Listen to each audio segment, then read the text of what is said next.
اعوذ باللہ من الشیطان الرجیم بسم اللہ الرحمن الرحیم ونلاحظ على هذا الدلیل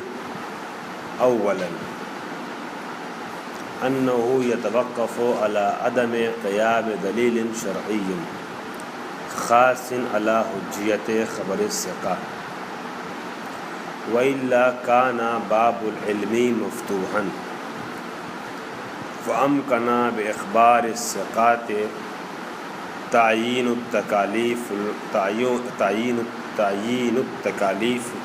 في المعلومات بالإجمال إلى آخره.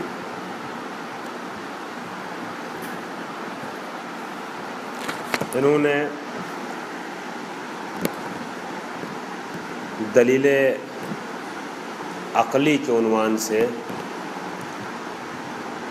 حجیت خبر ثقہ پر دو باتیں پیش کی. ایک بات انہوں نے علم اجمالی کے حوالے سے پیش کی تھی اور یہ کہا تھا کہ اخبار ثقات میں بہت سی خبریں ہمیں معلوم ہے کہ واقعاً معصوم سے صادر ہوئی ہیں، تو ہمیں پتہ نہیں کہ کون سی خبر صادر ہوئی اس میں سے، لہٰذا اسباب احتیاط ہم تمام اخبار ثقات پر عمل کرتے ہیں. دوسری دلیل انہوں نے یہ پیش کی تھی دلیل عقلی کے عنوان سے، جسے انہوں نے دلیل انسداد کا نام دیا تھا، اور یہاں پر انہوں نے 5 مرحلے پیش کیے تھے جس میں بیان کیا تھا کہ بہت سی تکالیف شرعیہ ہیں، ان مشتبہ تکالیف میں ہمیں معلوم ہے کہ جو مشتبہ تکالیف ہیں ان میں تکالیف شرعیہ ہیں،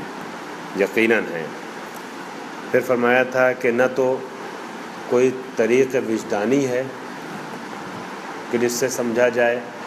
کہ اس میں کون سا حکم شرعی ہے واقعاً، اور نہ کوئی دلیل تعبدی ہے، یعنی جس کو دلیل ظنی ہو، قطعی نہیں ہو، لیکن شرعی طور پر تائید حاصل ہو. یہ دو بات کہی. پھر اس کا فرمایا تھا چونکہ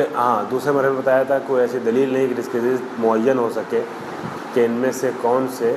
مشکوکات میں سے یا مشتبہات میں سے کون سے احکام واقعاً شرعی احکام ہیں. تیسری چیز یہ بتائی تھی کہ